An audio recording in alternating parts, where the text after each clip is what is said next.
Kain!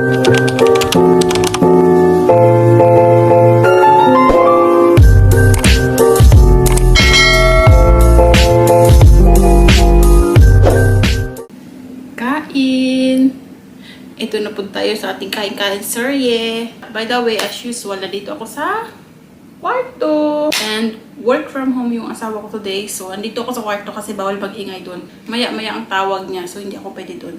And as usual, tulog yung aking junakis doon. Kain tayo. Meron ako ditong isda. Tulingan yan. And nakabili na ako ng bagoong. And syempre, saging pa din. Di ba? Walang kasawa ang saging. Indian banana yan, ha?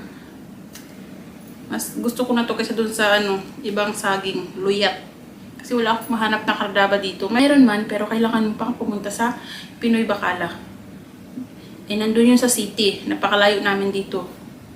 Napakalayo namin sa Pinoy Bacala. Siguro mga 20 minutes by car. Mula dito sa bahay papunta sa city. Saging. Bismillah. Alamang yung nabili kong bagoong. Luto na siya. Yung nasa bitaw, garapon. Okay na to siya kaysa sa wala. Sobrang sarap. Kata.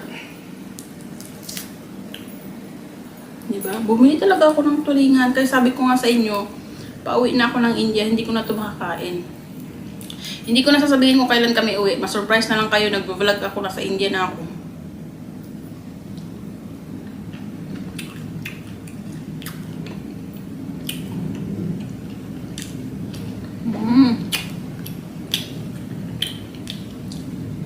Gusto ko mag-video dun sa balcony, pero ang init ngayon dito, sobra as in.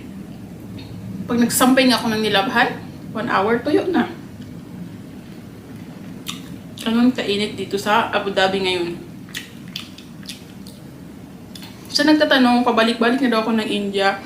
And hindi ko daw ba na-explore yung India. Nakailang balik na ako sa India. Mula nung kinasal ako. Pero bakit daw hindi ko pa na-explore ang India? Kasi po, every time na uuwi kami doon, laging tag-ulan. Timing na tag-ulan.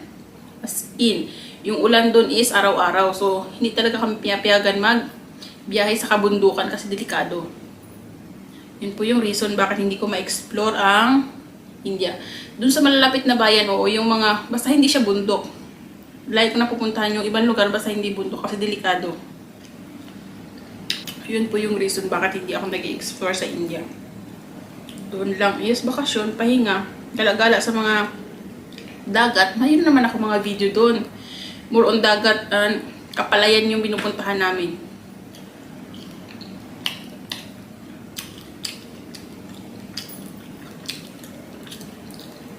Basta hindi bundok. Kasi delikado.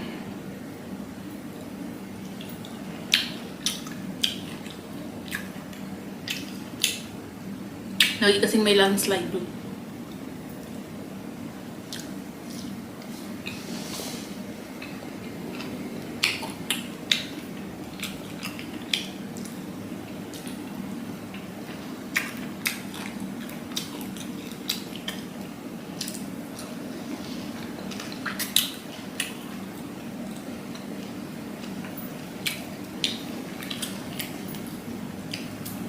Pinirito ko yung tulingan.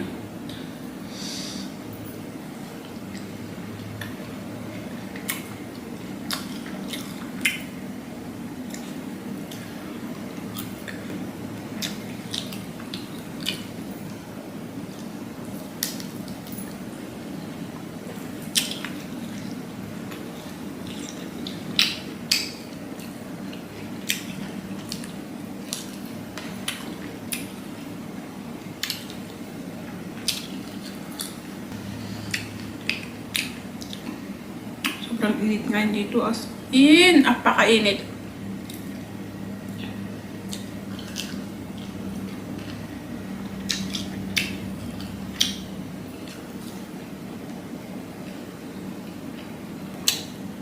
Merong month na tag-ulan. Pero isang beses lang yun ha. Isang beses na isang taon. Minsan wala pa nga ulan eh. Meron namang buwan na sobrang lamig. Pero mga dalawa o tatlong buwan na ata yun.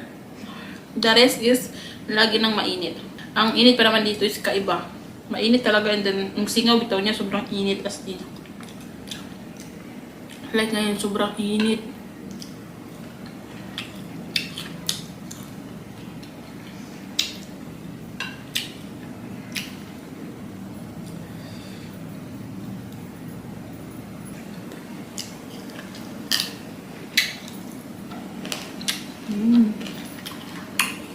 Crunchy.